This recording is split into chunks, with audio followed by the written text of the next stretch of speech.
ক্ষমতাচ্যুত আওয়ামী লীগের নেতাকর্মীদের ওপর হামলাকারীদের আইনের আওতায় আনবে সেনাবাহিনী, এমনটাই প্রত্যাশা গণ অভ্যুত্থানে পতন হওয়া দলটির। বুধবার সকালে দলের ভেরিফাইড ফেসবুক পেজ থেকে এই ধরনের একটি স্ট্যাটাস দেয় আওয়ামী লীগ। এই চ্যানেলে আপনি নতুন হয়ে থাকলে আমাদের সংবাদটি দেখতে দেখতে চ্যানেলটি সাবস্ক্রাইব করে রাখুন, যাতে করে বন্ধুরা আমাদের পরবর্তী লেটেস্ট আপডেট সংবাদগুলো সবার আগে আপনার কাছে পৌঁছে যায়। স্ট্যাটাসে বলা হয়, আমরা সারা দেশ থেকে খবর পেয়েছি বেশিরভাগ থানায় আওয়ামী লীগ নেতাকর্মীদের বাড়ি ঘরে হামলা ও লুটপাটের বিষয়ে সাধারণ ডায়েরিও করতে দেয়া হয়নি।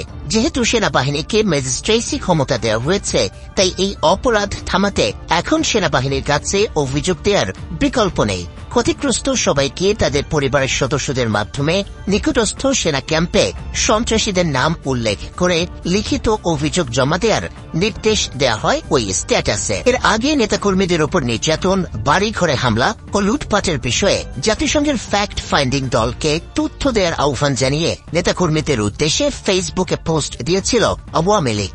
মঙ্গলবার জনপ্রশাসন মন্ত্রণালয়ের এক প্রজ্ঞাপনে সারা দেশে সেনাবাহিনীকে বিচারিক ক্ষমতা দিয়েছে সরকার। আগামী 7 দিন সেনাবাহিনীর কমিশন অফিসাররা এই বিচারিক ক্ষমতা পাবেন।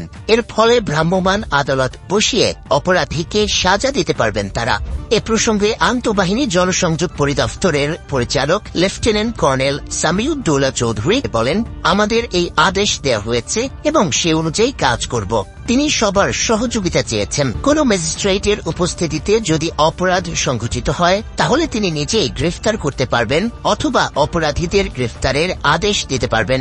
অপরাধীকে হেফাজতে রাখতে শর্ত সাপেক্ষে জামিনও দিতে পারবেন তিনি। কোন ব্যক্তি শান্তি ভঙ্গ করতে পারে বা সর্বসাধারণের প্রশান্তি বিনষ্ট করতে পারে অথবা এমন কোন অন্যায় কাজ করতে পারে যার ফলে শান্তি ভঙ্গ হতে পারে বা সর্বসাধারণের প্রশান্তি বিঘ্ন হতে পারে, তখন ওই ম্যাজিস্ট্রেট ব্যবস্থা গ্রহণের পর্যাপ্ত পদ্ধতিতে ওই ব্যক্তিকে কেন 1 বছরের অনধিককাল শান্তি রক্ষার জন্য জামিনদার সহ বা ব্যতীত একটি মুচলেখা সম্পাদনের আদেশ দেয়া হবে না, তার কারণ দর্শাতে বলবেন।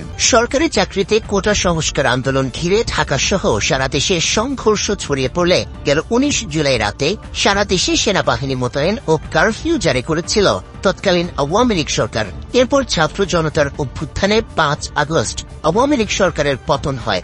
8 আগস্ট শান্তিতে নোবেল বিজয়ী অর্থনীতিবিদ ডক্টর মোহাম্মদ ইউনূসের নেতৃত্বে অন্তর্বর্তী সরকার গঠিত হয়।